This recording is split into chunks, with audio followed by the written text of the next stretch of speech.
আজকে 1 নম্বর ইউনিয়নের গুরুত্বর ওয়ার্ড কেন্দ্রিক আয়োজিত নির্বাচনী প্রচারণার সম্মানিত উপসভাপতি উপস্থিত আছেন বগুড়া জেলা ওলামা দলের সাবেক সাধারণ সম্পাদক আমার শ্রদ্ধাভাজন বড় ভাই ভাই উপস্থিত আছেন অত্র ইউনিয়নের নেতৃবৃন্দ, অত্র ওয়ার্ডের নেতৃবৃন্দ, যুবদল ছাত্রদল স্বেচ্ছাসেবক সহ সামনে আমার উপস্থিত অত্র এলাকার জনসাধারণ ভাইয়েরা সবাইকে আমার সালাম, আসসালামু আলাইকুম। আগামী 12 তারিখে নির্বাচন, এটা জানেন তো? কয়দিন আছে? আগামী 3 থেকে 4 দিন আছে। আমাদের উদ্দেশ্য হচ্ছে 12 তারিখের বিপুল ভোট এনে তারপরে ঘরে ফিরবো আমরা ইনশাআল্লাহ।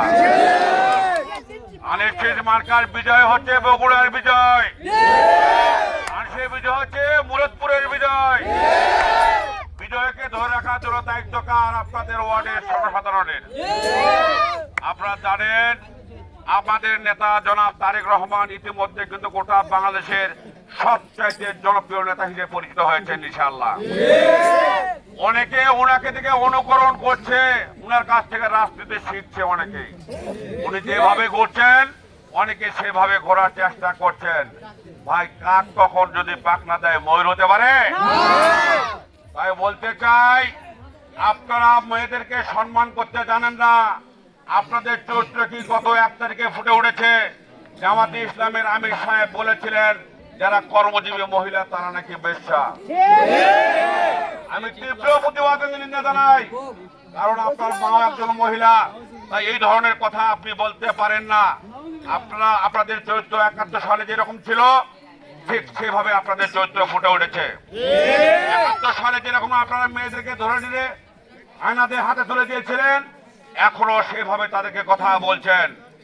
তাই আপনারা যদি ক্ষমতায় যান তাহলে কিন্তু আপনাদের চরিত্রটা এরকমই থাকবে। তাই এলাকাবাসীকে বলি, যারা ধর্মের টিকিট বেচে, ব্যস্তের টিকিট বেচে, তাদের কাছ থেকে দূরে থাকুন। এরা কোন ইসলামী দল না, কারণ হচ্ছে ব্যস্তের টিকিট বেচার মালিককে আল্লাহ। ওনারা নিজেরা ব্যস্তের টিকিট বেচে, এটা কি ঠিক ভাই? এটা অন্যায়, এটা ধর্মের প্রতি অবিচার করা। আমরা মুসলমান হিসেবে এটা মেনে নিতে পারি না। ওনাদের এক মৌলানা বলেছে কোরআনের 51 জায়গায় ভুল আছে। নাউজুবিল্লাহ, কোরআনের কথা ভুল আছে ভাই? এই কথা কেউ বলতে পারে? এই মৌলানাকে আগুনের আয়তা নিয়ে এসে তার বিচার করা দরকার মনে হয়। কারণ এত বড় দৃষ্টতা কিভাবে দেখায় যে কোরআনের মধ্যে ভুল আছে, এই ধরনের কথা, নোংরা কথা কিভাবে বলতে পারে আমি বুঝতে পারি না। আমাদের বিএনপির লোক কিন্তু এই ধরনের কথা কখনো বলতে পারবে না, বলবেও না ইনশাআল্লাহ। বিএনপি ধর্মীয় দল নয়, কিন্তু ধর্মীয় আদলে চলে বিএনপি, এটাই সত্য কথা। ধর্মের বাহিরে কিছু করে না কোন মাওলানা, ধর্মীয় লোক বিএনপি দ্বারা আক্রান্ত হয়নি, ক্ষতিগ্রস্ত হয়নি, আপনারা বলতে পারবেন না। আমরা তাই আমাদের ক্যান্ডিডেট জনাব মোশাররফ হোসেনকে আগামী 12 তারিখে বিপুল ভোটে বিজয় করে এই কেন্দ্রে আমরা প্রমাণ করবো না মুরাদপুর ঘাঁটি। মুরাদপুর আগেও যেরকম বিএনপির ঘাঁটি ছিল, এবারও বিএনপি ছিল, আছে ইনশাআল্লাহ। ভোটের ব্যালটের মাধ্যমে আপনারা ডেকে দেবেন।